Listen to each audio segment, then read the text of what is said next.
Meus queridos e amados irmãos, eu vos saúdo a todos com a gloriosa paz de nosso Senhor e Salvador Jesus Cristo. Esse trabalho é um trabalho dirigido pela Igreja Evangélica Assembleia de Deus, Ministério Tempo Central em Tianguá, sobre a liderança do pastor Silas de Souza Cabral. E nós estamos aqui para tratarmos de um assunto muito importante, a nossa escola bíblica dominical. Este quem vos fala é o presbítero José Ribamar. Meus queridos e amados irmãos, nós iremos iniciar a nossa escola bíblica com uma oração. Eterno Deus, Pai de nosso Senhor e Salvador Jesus Cristo, te agradecemos, Deus bendito e amado, pela oportunidade que mais uma vez o Senhor nos concede de estarmos, ó Pai, diante desse veículo de comunicação para levarmos a tua palavra. Deus, abençoa todos os teus filhos em toda a face da terra, pois é isso que te peço e agradeço em nome de Jesus Cristo. Amém. Amados e queridos irmãos, nós estamos estudando a revista Os Princípios Divinos em Tempos de Crise, a reconstrução de Jerusalém e o avivamento espiritual como exemplo para os nossos dias. A lição de hoje é a lição de número 6. E o nosso comentador é o pastor Eurico Bergstein. Nós temos o privilégio de termos nesse trimestre a união entre a classe dos jovens e adultos. É uma edição extraordinária da CPAD por conta da pandemia que se abateu sobre esta nação. Os nossos irmãos, muitos deles ainda cumprem o isolamento social. E na lição de hoje, a lição de número 6, o título é Neemias reconstrói os muros de Jerusalém. Amados, o nosso texto áureo encontra-se em Isaías capítulo 60 e versículo de número 18. O texto áureo nos diz: nunca mais se ouvirá de violência na tua terra, de dissolução ou destruição nos teus termos, mas aos teus muros clamarás salvação e as tuas portas louvor. Isaías 60, versículo de número 18. A nossa verdade prática nos diz: somente despertados podemos vencer qualquer obstáculo para realizarmos a obra de Deus. Despertados. Somente depois que despertarmos podemos vencer qualquer obstáculo para realizarmos a obra de Deus. Este é a nossa verdade prática.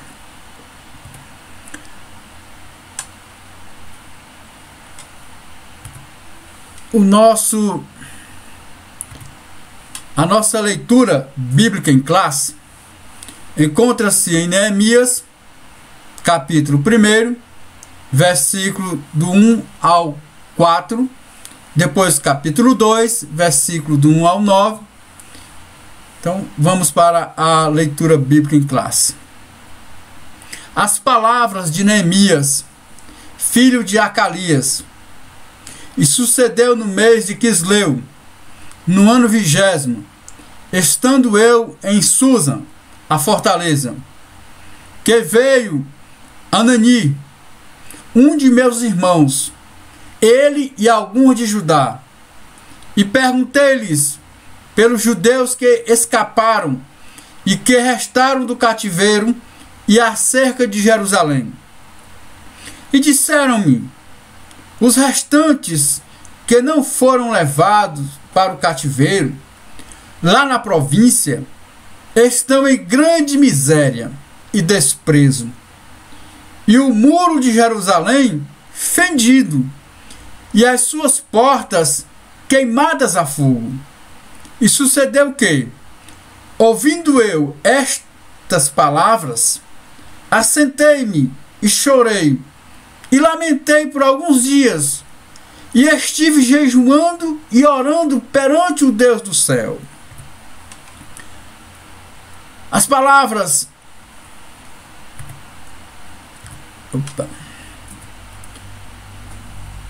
Sucedeu, pois, no mês de Nissan, no ano 20º, do rei Artaxerxes, que estava posto vinho diante dele, e eu tomei o vinho e o dei ao rei. Porém, nunca antes estive triste diante dele. E o rei me disse: por que estás triste, o teu rosto, pois não estás doente? Não é isto senão tristeza de coração? Então temi muito em grande maneira. E disse ao rei: viva o rei para sempre. Como não estaria triste o meu rosto, estando a cidade, o lugar do sepulcro de meus pais, assolada, e tendo sido consumida as suas portas a fogo? E o rei me disse: que me pedes agora? Então orei ao Deus dos céus.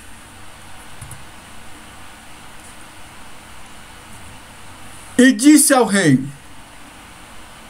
se é do agrado do rei, e se o teu servo é aceito em tua presença, peço-te que me envies a ajudar a cidade do sepulcro de meus pais, para que eu a edifique. Então o rei me disse, estando a rainha assentada junto a ele: quanto durará a tua viagem? E quando voltarás? E aprove ao rei enviar-me. Aprontando eu-lhe um certo tempo. Disse mais ao rei: se ao rei parece bem, detém-se-me carta, aliás, dai-se-me carta para os governadores da além do rio, para que me deem passagem até que chegue a Judá, como também uma carta para Asaf, guarda do jardim do rei, para me deem madeira para cobrir as portas do paço da casa, e para o muro da cidade, e para a casa em que eu houver de entrar. E o rei mas deu,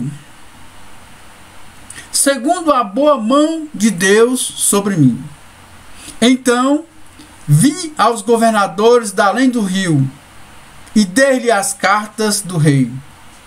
E o rei tinha enviado comigo chefes do exército e cavaleiros. Meus queridos e amados irmãos, vamos orar mais uma vez. Eterno Deus, Pai de bendita e gloriosa bondade, te agradecemos por esta leitura e porque tu sempre, Senhor, ouves, Senhor, a oração dos teus filhos. E o Senhor sempre faz aquilo que está ao seu agrado. Deus de eterna bondade, neste dia, Pai, abençoa todos os teus filhos, aqueles que estão enfermos, que o Senhor possa providenciar a cura. Deus de eterna bondade, abençoa toda a tua igreja em toda a face da terra.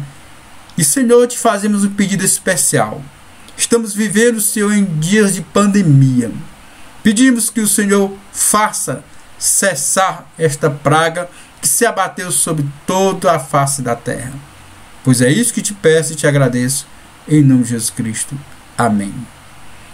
Amados e queridos irmãos, a nossa lição, ela tem como objetivo geral mostrar que foi Deus quem despertou em Neemias o desejo de restaurar os muros de Jerusalém.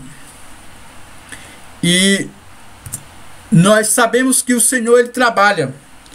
O Senhor trabalha nos nossos corações. E Deus, através da história, despertou este homem chamado de Neemias para uma grande tarefa. Vale ressaltar que Neemias, ele não é um sacerdote. Neemias, ele não é da linhagem real. Neemias é, portanto, um nobre. Ele é um cidadão judeu de sua época e que observava a lei do Senhor. E o Senhor, ele sonda os corações. O Senhor sonda os nossos corações. E nós iremos estudar a respeito do trabalho que Deus realizou através do seu servo Neemias. Então, na lição de hoje, nós iremos estudar sobre alguns pontos interessantíssimos para nós. Nós temos aqui os nossos objetivos específicos, que é mostrar como Deus respondeu às orações de Neemias. Iremos saber também como foi a ida e a chegada de Neemias a Jerusalém. E vamos aprender também sobre como se iniciou a construção dos muros.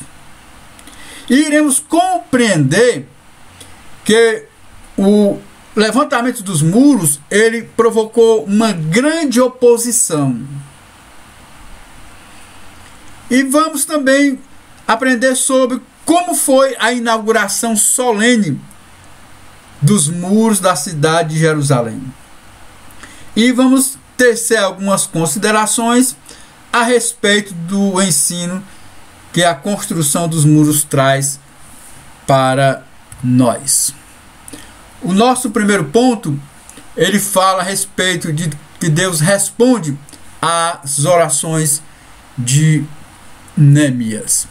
Não só de Neemias, mas Deus, ele responde a todas as orações que são feitas a ele com sinceridade de coração. E também vamos aprender a respeito da chegada, no segundo ponto, de Neemias em Jerusalém. Neemias, ele está na Babilônia e ele vai então para a cidade de Jerusalém com a permissão do seu rei. Amados, primeiro vamos destacar aqui alguns pontos interessantes. É bom sabermos que o retorno para Jerusalém, ele se deu em 3 fases diferentes. 3 fases. Nós temos o primeiro grupo no ano 536 a.C., que foi aquele grupo que foi com Zorobabel. Este é o primeiro grupo, composto de aproximadamente umas 50 mil pessoas. Então, o primeiro grupo são de 50 mil pessoas que retornaram do cativeiro. Muitos dos judeus, eles preferiram ficar na Babilônia. Eles ficaram. Possivelmente, muitos historiadores nos dizem que a família de Neemias, ela ficou em Babilônia. Ela não retornou para Jerusalém. Depois nós temos um segundo grupo. O segundo grupo, ele retorna para Jerusalém no ano 457. Esse grupo, ele é liderado por Esdras. Na lição passada a gente até observou que houve já um impulsionamento de Esdras para ensinar o povo, por conta que o templo havia sido reconstruído novamente. Esse grupo, ele não é tão grande. Ele é de aproximadamente 800 homens, além de suas mulheres e filhos e servas. É um grupo que não é relativamente grande. E finalmente nós temos aqui um terceiro grupo, certo? Nós temos um terceiro grupo. Vou colocar aqui para os irmãos. Nós temos um terceiro grupo, que é um grupo que Neemias está inserido nele. Neemias está inserido nesse terceiro grupo, tá certo? Então esse grupo retornou para a reconstrução dos muros.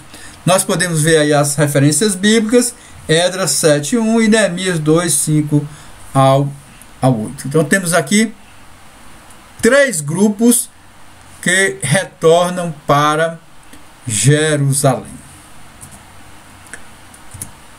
Irmãos, e essa informação, ela também pode ser, digamos assim, obtida por uma fonte extra-bíblica que nós utilizamos também.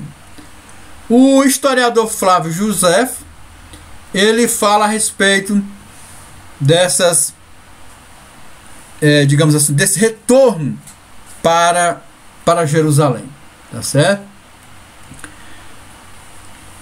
Toda a história, ela começa a se desenrolar nessa terceira, no terceiro retorno para Jerusalém, após certo, tem mais um slide para que os irmãos possam observar aí os anos, né, dos governos.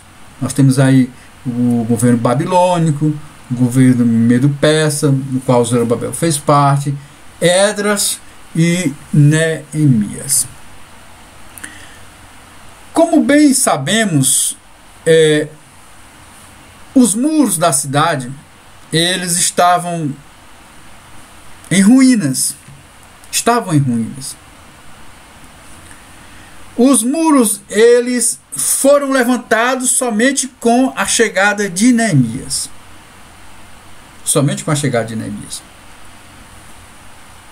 E Neemias, ele é a pessoa certa para esta obra.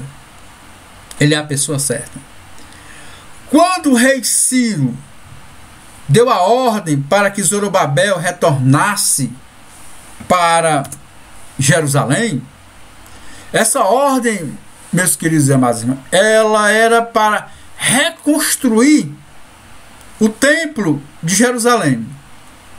Os irmãos podem conferir lá em Daniel. Não foi para erguer os muros da cidade, mas infelizmente até o templo ele ficou parado por um certo período. O templo ficou parado. Agora a ordem para reconstruir os muros, ele vai partir somente nos tempos de Neemias. Deus, ele tem seus propósitos, seus planos. E nós entendemos aqui que esta ordem, ela vai também se enquadrar conforme a profecia lá de Daniel. Então podemos entender aqui na nossa introdução que Deus levantou o homem certo para executar esta obra. A obra era de Deus. É Deus quem manda. É Ele quem orienta. É Ele quem direciona. Ele é o dono da obra. Ele providenciou tudo. Providenciou o líder. Providenciou o governante da época. Providenciou todo o ouro suficiente, toda a madeira, todo o custeio para aquela grande obra. A Bíblia diz que Deus, ele é o dono de todas as coisas. Ele providencia tudo. Desde a autorização do rei para o envio de Neemias, até os recursos para custear o dia a dia, a estadia de Neemias naquela cidade. Então a gente pode observar aqui, meus amados irmãos, que Neemias, ele ficou sabendo através de um irmão seu. O termo aqui irmão pode ser definido, os historiadores dizem que era um irmão de Neemias mesmo. Havia um irmão de Neemias. Esse irmão de Neemias, ele está descrito lá em Neemias no capítulo 1 e o versículo 2, que ele diz assim: que veio Anani, um de meus irmãos. Veja bem que ele fala a respeito desse Anani, um de seus irmãos. E o que temos aqui são os períodos em que Neemias ouviu o relato de seu irmão. Nissan significa entrar entre março e abril. Ele ouviu, sentiu a dor pela cidade, e o rei então observa o seu semblante, tristeza. Ele pede permissão para reconstruir os muros. Ele pediu, ele orou, ele jejuou ao Senhor e pediu permissão ao rei para reconstruir os muros da cidade de Jerusalém. Também o nosso texto nos diz que Neemias chegou, provavelmente aí ele era no mês de março, ele chegou lá no mês de junho, julho. E ele sondou aquela cidade, observou, e começou a reconstrução aí entre julho e agosto. E quando foi no finalzinho, entre agosto e setembro, lá, digamos assim, no dia 20 de setembro ao término do mês de agosto, é mais ou menos aí o término do muro. Apenas 52 dias depois, as muralhas ficaram prontas. As muralhas ficaram prontas. O homem estava determinado a reconstruir aquela linda e maravilhosa cidade. Meus queridos e amados irmãos, o nosso primeiro ponto nos diz que Deus responde às orações de Neemias. Deus enviou um emissário a Neemias. Neemias não foi a Jerusalém, nem na primeira leva e nem na segunda leva. Neemias foi para Jerusalém na terceira leva. Deus enviou alguém para relatar a Neemias acerca da cidade de Jerusalém. Esse Anani, ele contou como os judeus que haviam retornado a Judá após o cativeiro estavam em grande miséria. Estavam em grande miséria. A cidade estava totalmente desprotegida. E Neemias sabia que uma cidade desprotegida, uma cidade sem os muros, ela estava vulnerável aos saqueadores. Isso é uma simbologia para nós. É uma simbologia para nós que iremos estudar mais adiante. O relato de Anani é de total, digamos assim, de cortar coração para Neemias. Muros fendidos, portas queimadas a fogo. Era símbolo de miséria, desprezo. Os vizinhos faziam zombarias daquela cidade. Aquelas pessoas não estavam protegidas. Aquela cidade, ela poderia a qualquer momento ser invadida por um grupo estrangeiro, por alguns grupos de assaltantes, por animais. A cidade estava desprotegida. Eram vítimas fáceis de assaltantes.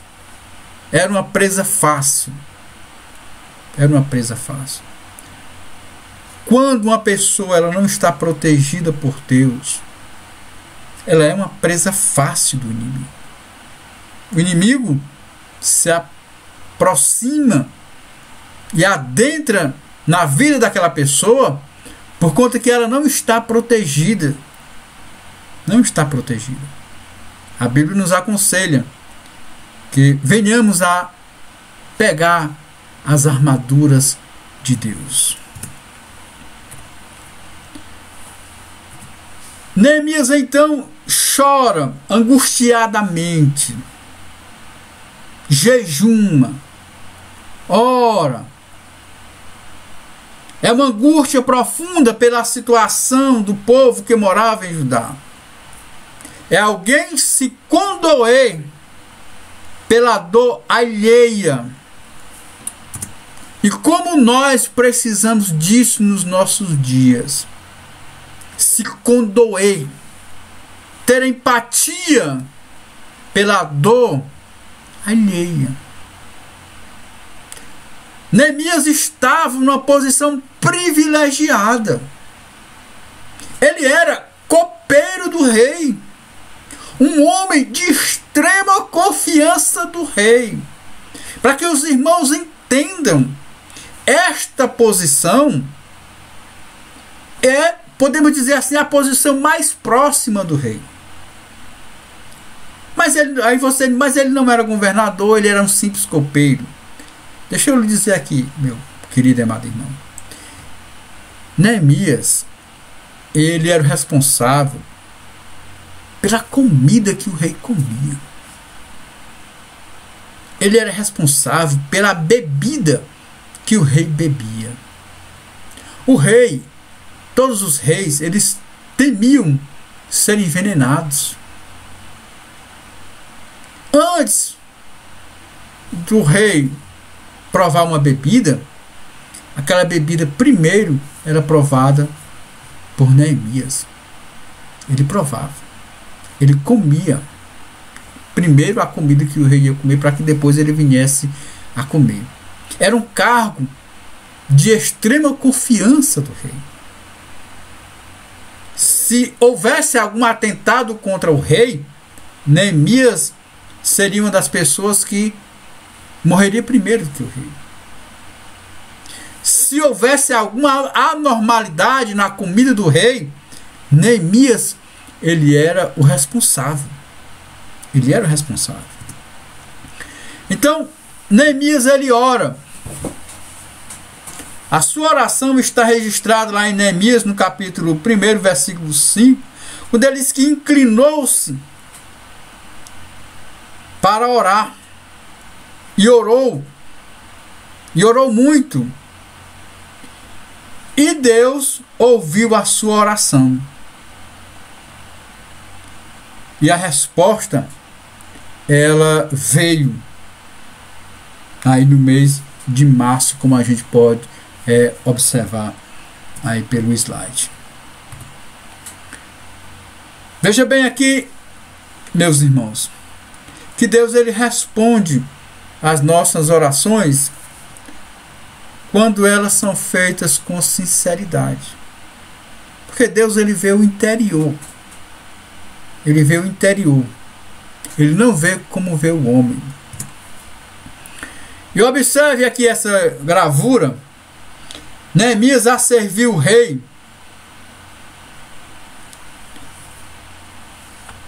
E o rei percebe o semblante de Neemias. E o rei foi impelido a perguntar por que Neemias estava tão triste. Ele diz aqui: Neemias era copeiro do rei. Certo dia ele apresentou-se diante do rei com semblante triste. Interrogado acerca do motivo de sua tristeza, Neemias relatou a situação da cidade de Jerusalém. Uma situação caótica. Nós vimos aqui em Neemias, no capítulo de número 2, que a cidade está em caos. A cidade que ele relata aqui, a cidade dos meus pais, está em ruínas. O lugar do sepulcro de meus pais está assolado. A cidade foi toda destruída. E eu não tenho nenhum motivo para me alegrar. Não tenho motivo para se alegrar. porque ele estava numa posição privilegiada, mas os seus irmãos passavam uma extrema necessidade. E por inspiração que Deus deu a Neemias, Deus também trabalhou na vida do rei. E o rei fez uma pergunta: que me pedes agora, Neemias? Que me pedes? Neemias orou ao Senhor. Ele teve uma chamada para ir a Jerusalém. Uma chamada específica, para um período específico. Neemias foi chamado para reconstruir os muros. É muito interessante isso aqui. Há pessoas que Deus levanta por um determinado período. Pronto, fez o trabalho, aquela pessoa retorna à sua posição anterior. Isso é um exemplo para nós. Quando Deus nos chamar para um determinado trabalho, tenhamos que ter a sensibilidade e sentirmos quando aquele trabalho finda. Quando aquele trabalho finda. O trabalho findou, nós vamos aprender que Neemias, ele retorna. Né? O trabalho terminou. O trabalho terminou. Isso é totalmente bíblico. O apóstolo Paulo nos ensina muito a esse respeito. Ele edificava uma igreja, as coisas iam bem, ele saía, deixava. Né? Não sei, quando chegava a hora de colher os frutos, aí Deus disse: não, Paulo, agora é para outro canto. Neemias, ele trabalhou naquela cidade. Ele poderia ter pedido: Senhor, deixa-me ficar aqui para que eu observe a prosperidade desta cidade. Mas não. A gente tem que entender isso. Temos que ter esta sensibilidade. Deus nos envia para um lugar e a gente tem que ter aquela sensibilidade que já é hora de deixarmos aquela posição, aquele lugar. É assim na vida ministerial, é assim também na vida secular. Então Neemias fez o pedido: peço-te que me envies a ajudar a cidade do sepulcro de meus pais, para que eu a edifique. O interessante aqui, meus amados irmãos, é que o rei atendeu aquele pedido. O rei atendeu. Deus trabalhou também na vida do rei. Deus trabalhou na vida do rei. E o rei deu cartas, deu autoridade para Neemias ir até a cidade de Jerusalém. Neemias recebeu autoridade dirigida aos governadores daquela região. Na realidade, quando ele chega ali, amados irmãos, ele chega numa posição de governador.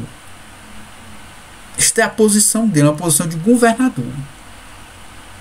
Ele estava, digamos assim, com o decreto em mãos, assinado pelo rei, para que ele fizesse então esta obra naquela cidade.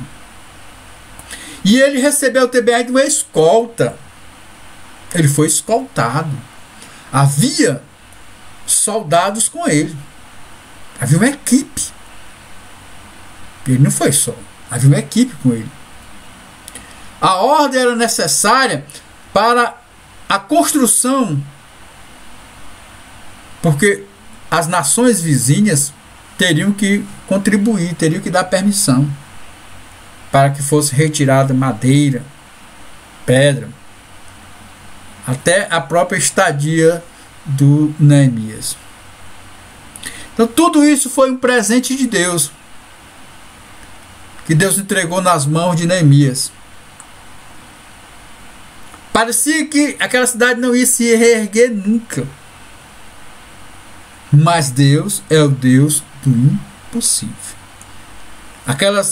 Aqueles homens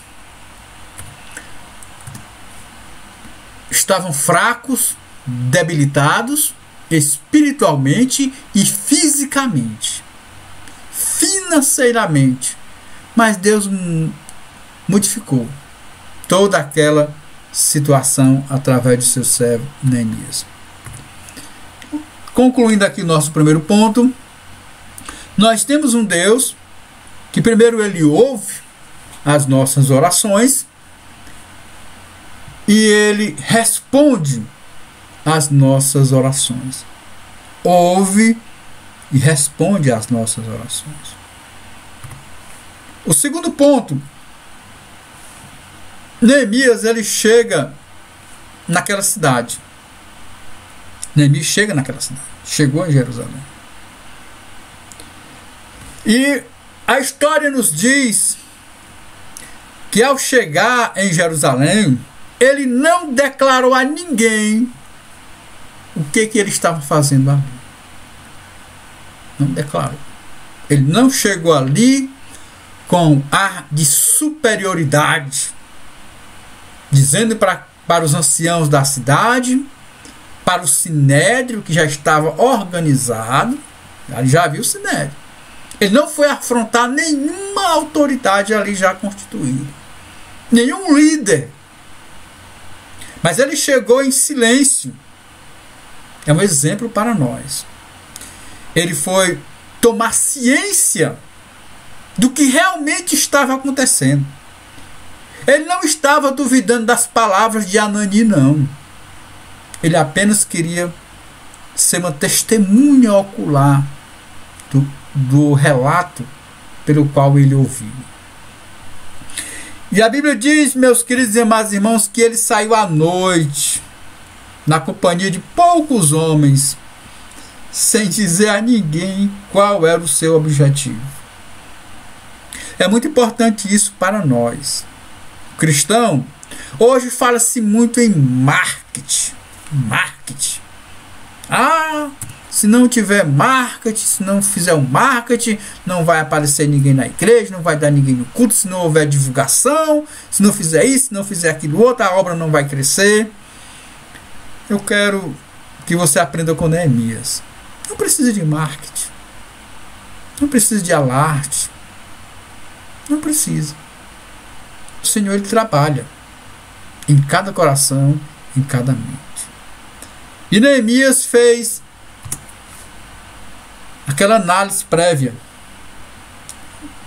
Pegou sua mula, seu cavalo, andou com alguns visitando aquela cidade. Fez o contorno na cidade. Então, Neemias ele vai realizar um discurso, vai se apresentar aos líderes daquela cidade. Chegou, tomou ciência do que está acontecendo, então ele faz a sua declaração, a sua intenção. Ele declara o propósito do seu coração e como Deus o ajudou. Neemias ele convocou todos os magistrados e os nobres para que fizessem a obra juntos de reedificarem os muros. Os ricos, os pobres, os mendigos, todos foram convocados. Não ficou ninguém de fora. Haverá uma lição que a gente vai trabalhar sobre este aspecto.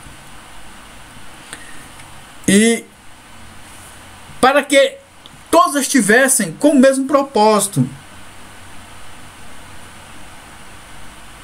Mas Neemias tinha uma estratégia.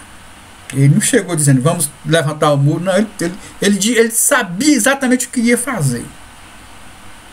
Ele já sabia que a cidade estava desprotegida. E o seu papel é reerguer os muros. E ele tem uma estratégia. Todo bom líder, ele tem a sua estratégia de trabalho. Não se pode iniciar um trabalho sem haver um planejamento. Não se pode. Neemias é um mestre do planejamento. Inspirado devidamente pelo Senhor, ele então começa e anuncia o seu plano para todos os homens. Ele anuncia a sua intenção. E ele diz, para que vocês não estejam mais desprotegidos, a mão de Deus agora será com vocês. A mão de Deus é favorável a nós. Porque a voz do rei agora se faz presente aqui através dos decretos que o rei autorizou Neemias. Neemias apresenta a carta. E a ordem do rei é para edificarmos o muro. E cada um vai se esforçar, vai utilizar suas mãos para fazer o bem, vai utilizar a sua força para fazer o bem.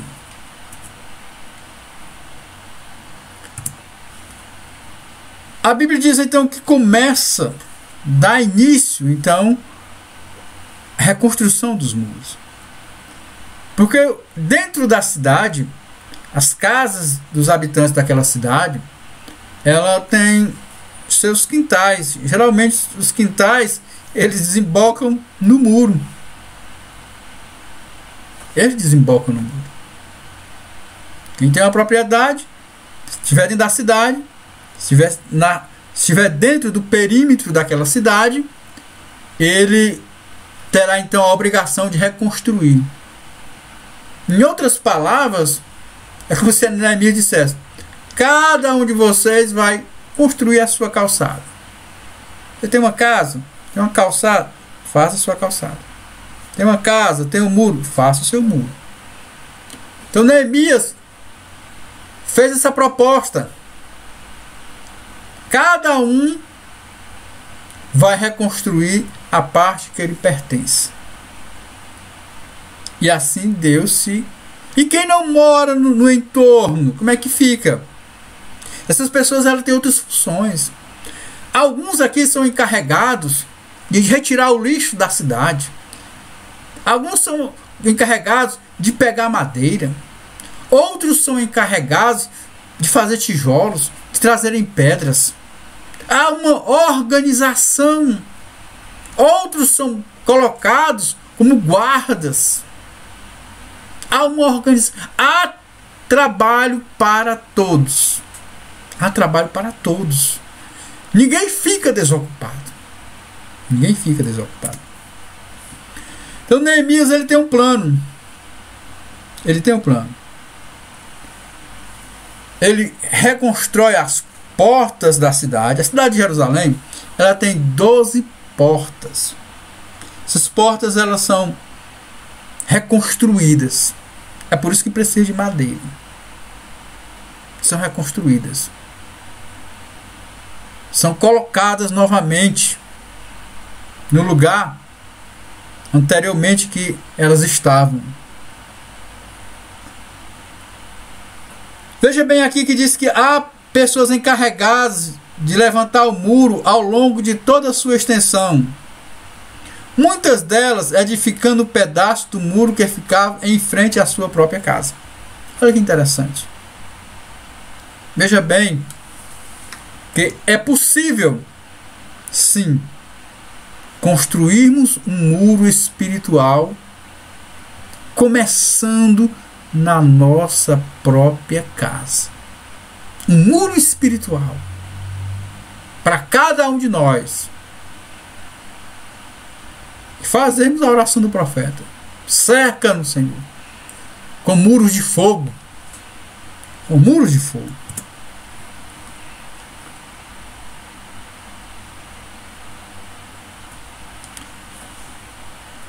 Neemias, então, meus queridos e amados irmãos, ele faz o levantamento, ou inicia o levantamento dos muros, porque tinha trabalho para todo mundo. As pessoas que levavam entulho, limpando a cidade, retirando os restos de lixo que estavam sobre o muro. Havia grupos que traziam material. Deus trabalhou no coração de cada um. O muro crescia. As brechas eram fechadas. As brechas eram fechadas.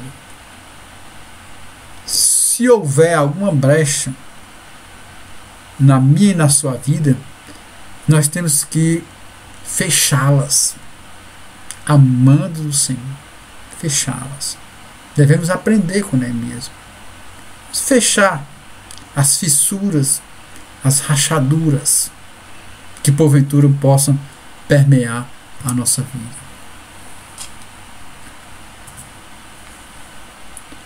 A tática de Neemias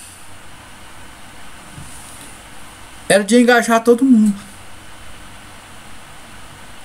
Todos, sem distinção. Podemos entender aqui uma lição para nós. É que no reino de Deus, amados irmãos, não existe só um grupo que está no fronte.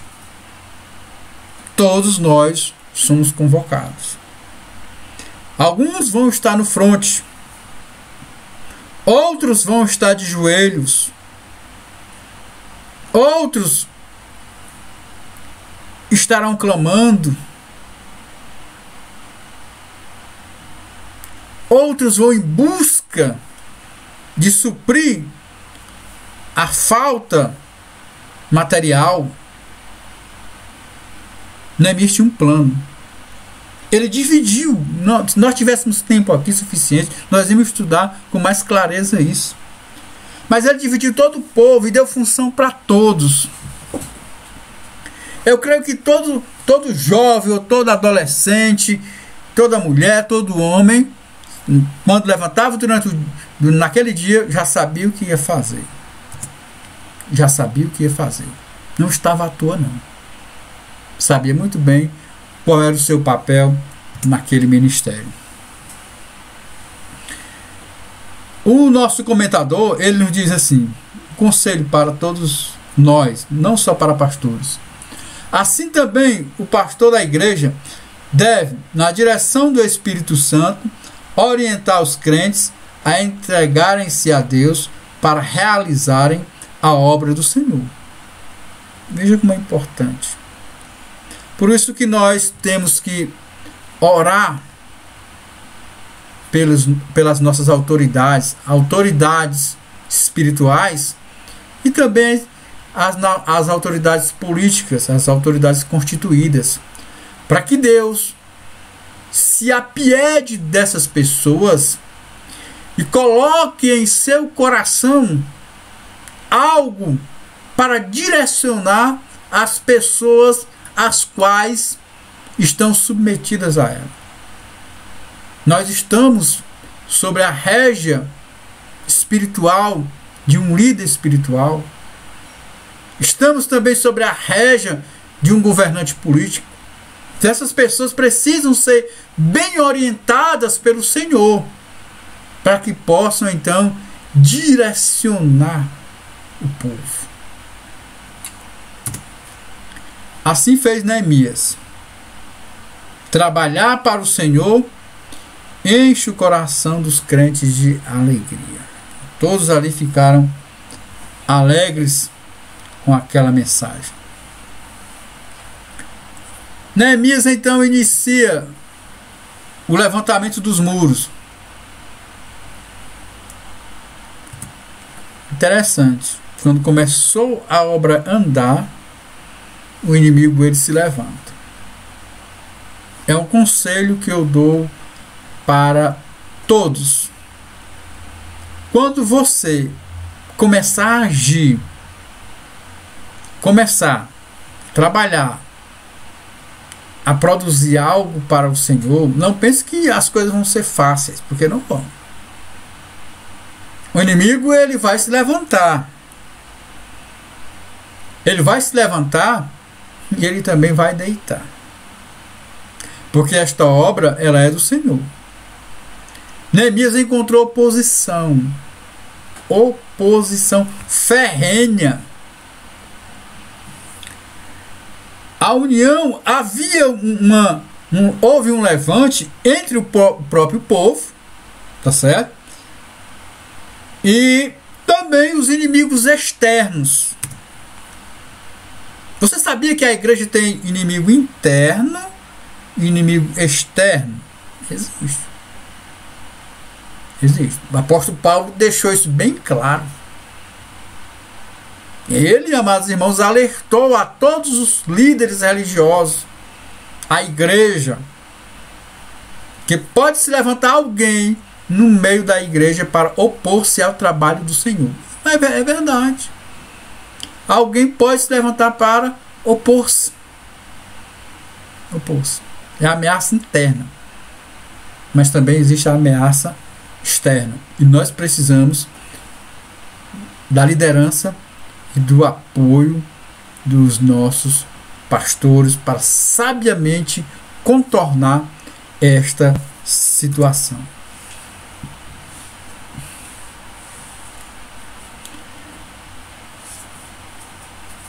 Na lição de número 8, nós iremos abordar esse tema, tá certo? Então, Neemias, cheio de fé e coragem, inicia o levantamento dos muros. Vamos observar aqui os inimigos externos. Né? Há os inimigos internos e os inimigos externos. O levantamento dos muros provocou grande oposição. Então, iniciada a edificação dos muros, Sanbalate e Tobias indignaram-se grandemente e usaram várias estratégias para fazer parar a obra. Várias estratégias. A gente vai ver isso aqui em outras lições. Nosso comentador diz assim: todavia, Neemias e seus liderados, ajudados pelo Senhor, conseguiram vencer todos os obstáculos que se levantaram e trabalharam sem cessar até a construção do muro. As diferentes formas de ataque dos inimigos dos judeus e como Neemias conseguiu vencê-las será assunto da lição número 9 desse trimestre, certo? Então, nem todo mundo gostava da reconstrução dos muros. Você sabia que tem gente preocupada com a sua felicidade? Tem gente preocupada com a sua vida. Tem gente que se preocupa, deixa a vida dele de mão e passa a se preocupar com a vida alheia. E não só se preocupar, mas em articular também a destruição do próximo. Isso é grave. Isso havia dentro do povo que estava reconstruindo o muro, e havia também os inimigos externos, aqueles que não faziam parte do povo judeu. Certo?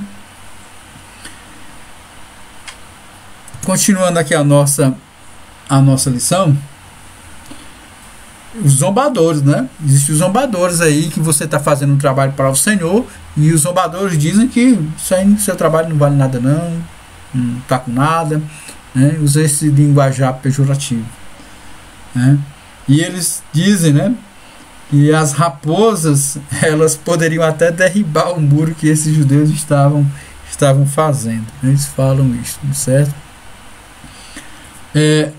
Então essas portas elas foram colocadas, né, como a gente vai estudar posteriormente. Existe a porta das ovelhas, porta do peixe, né, porta velha, porta do vale, porta do monturo. Então várias portas que vão ser reerguidas novamente, tá certo? O ponto de número 5, o levantamento dos muros provocou grande oposição, né? O muro foi concluído esta vitória teve grande repercussão. Até os inimigos, né, tiveram de reconhecer que o nosso Deus fizera esta obra. Existem pessoas que, em outras palavras, a sociedade, as outras pessoas, não davam crédito nenhum a elas.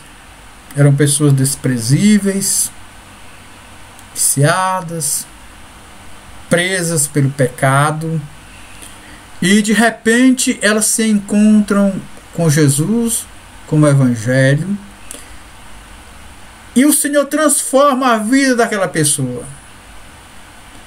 E aquelas pessoas que olhavam anteriormente para aquelas pessoas, agora olham com um semblante diferente. Veja como fulano mudou. Veja como ele anda, como ele fala, como ele se veste. Foi Deus quem fez essa transformação no coração do homem. Somente Deus pode transformar o nosso interior. Somente Ele. Muitos homens de Deus passaram por essa transformação espiritual. Eram pessoas desprezíveis da sociedade, podemos dizer assim. Mas graças a Deus, ao encontrar com o Senhor, fizeram uma transformação e agora obtêm um novo testemunho de vida. Então o muro foi reconstruído.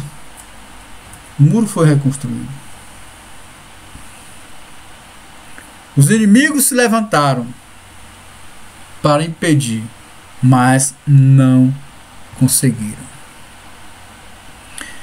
Finalmente, meus queridos e amados irmãos, nós vamos para a inauguração, uma festa solene.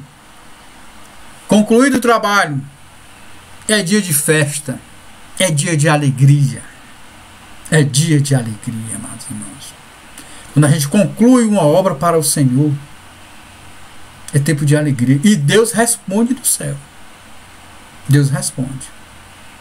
Quando cumpriu-se os dias de Pentecostes, o Espírito Santo veio sobre aquelas pessoas.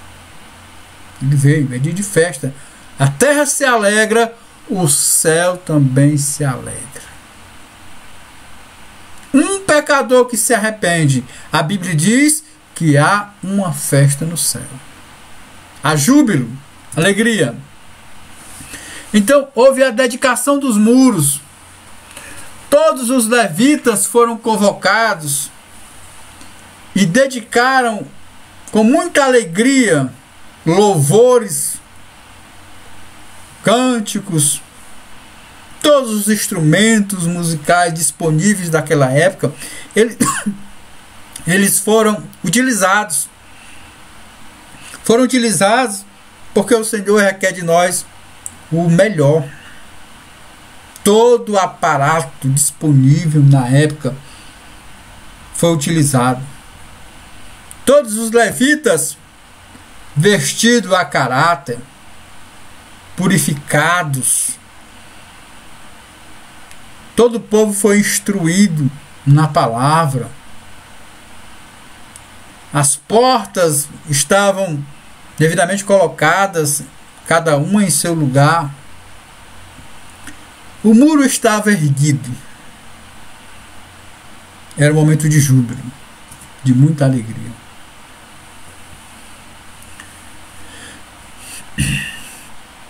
Esse dia, ele é um dia dedicado.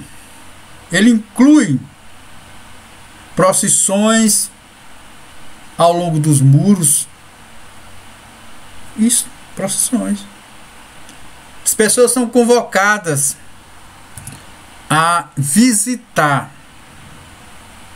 os muros. Veja só o que Deus fez. Muro aqui é sinônimo de proteção.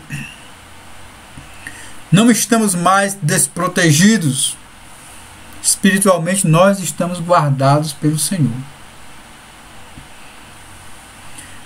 Disse que a alegria era tão grande que se poderia ouvir a festa de longe, a quilômetros, porque o povo de Deus, ele é um povo alegre, não é um povo triste. Você entra nas igrejas pentecostais, tem cântico, tem glória a Deus, tem instrumento de corda, tem instrumento de sopro, tem tamborins, tem vários tipos de instrumento. De repente alguém levanta, glória, chora, agradece, outro pede. É uma alegria. É uma alegria estar na casa do Senhor. O salmista Davi, ele diz: alegrei-me quando me disseram, vamos à casa do Senhor, porque sabia que lá é lugar de alegria.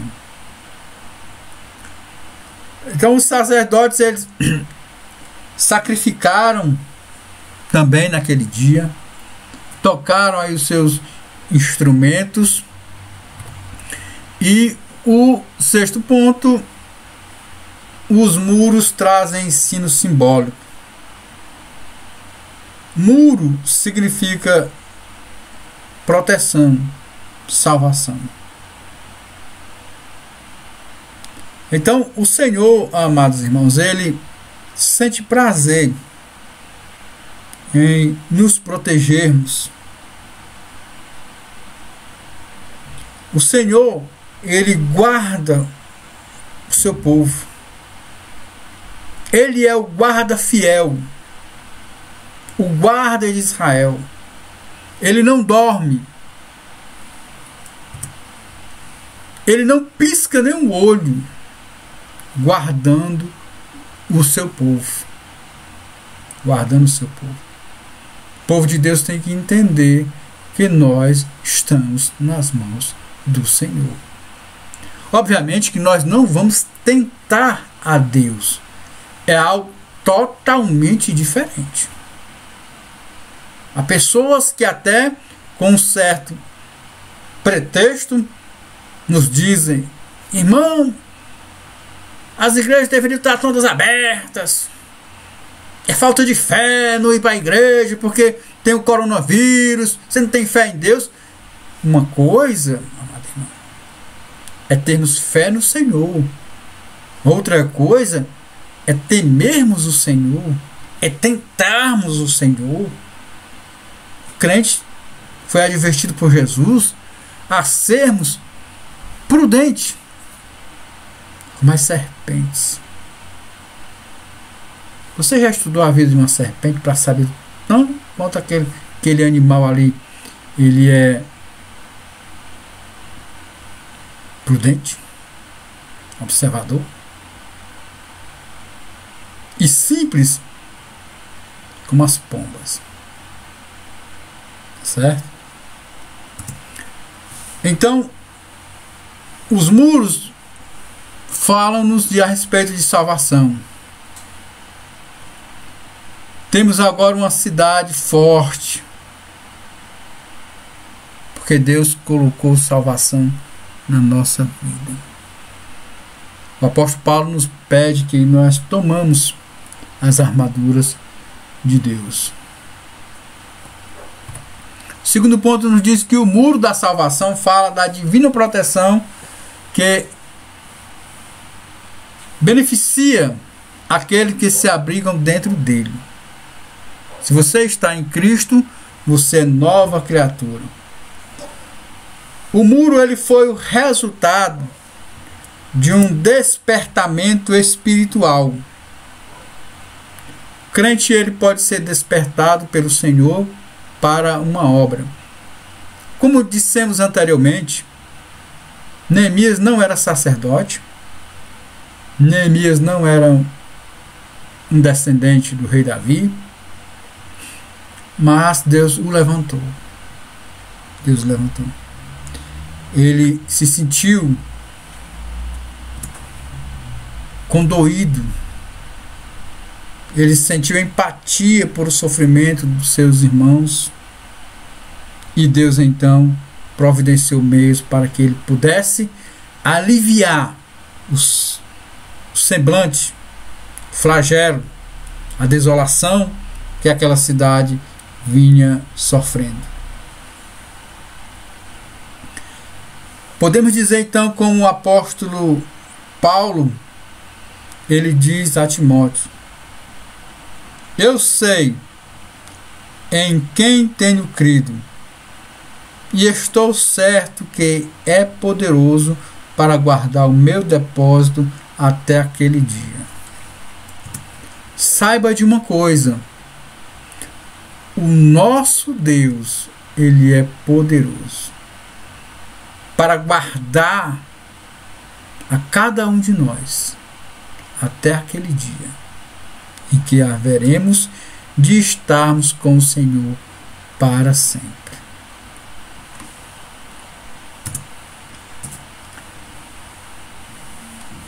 Os muros, eles trazem um ensino simbólico para nós. Muro significa divisão, fronteira entre o mundo espiritual e o mundo das trevas. Nós temos que colocar, muitas das vezes na nossa vida, muros, linhas demarcadoras. Não, eu só vou até aqui. Daí para lá eu não posso ir.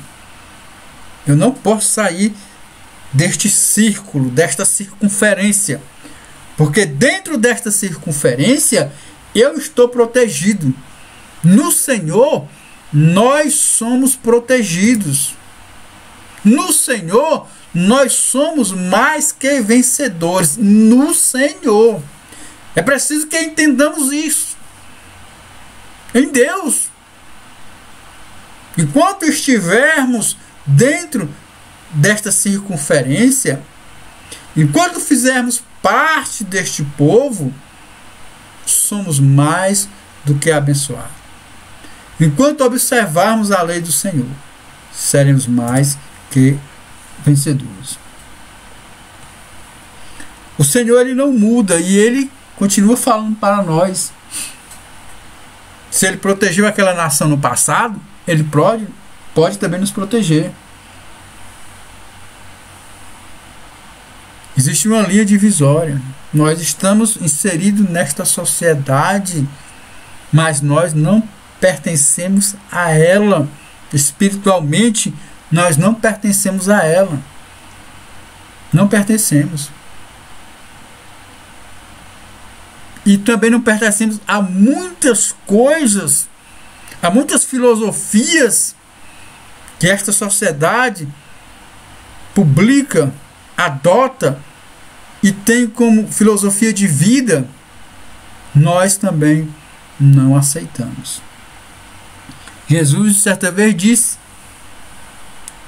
aliás, o apóstolo Paulo, né? Ele nos diz aqui, Jesus nos diz: ninguém pode servir a dois senhores. E o apóstolo Paulo nos diz que comunhão tem a luz com as trevas. Que comunhão tem a luz com as trevas, né? Os muros, eles trazem ensino simbólico. Ensino simbólico, certo? O crente, ele é livre, todavia a mesma linha divisória representada pelo muro da salvação passa também dentro do nosso coração, né? Então o apóstolo Paulo aqui nos diz: a não ser na cruz de nosso Senhor Jesus Cristo, pela qual o mundo está crucificado para mim e eu para o mundo. Está crucificado, o mundo está morto para o crente. O mundo do pecado, o mundo da desobediência a Deus.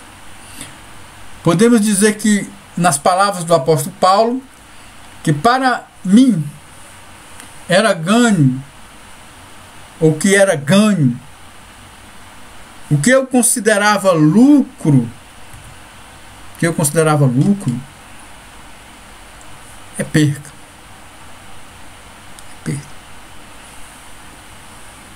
Porque perdemos,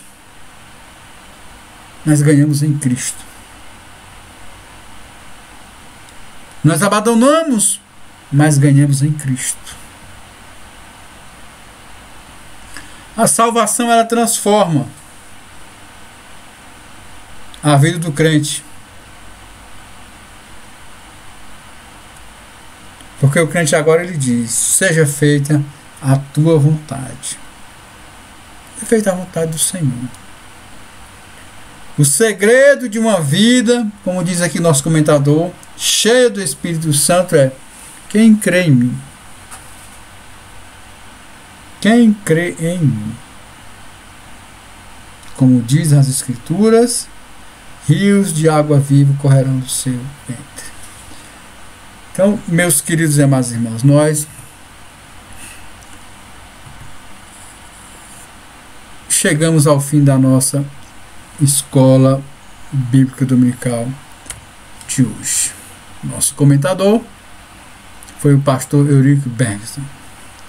Então, meus queridos e amados irmãos, eu agradeço a todos e gostaria de mais uma vez orarmos com os irmãos.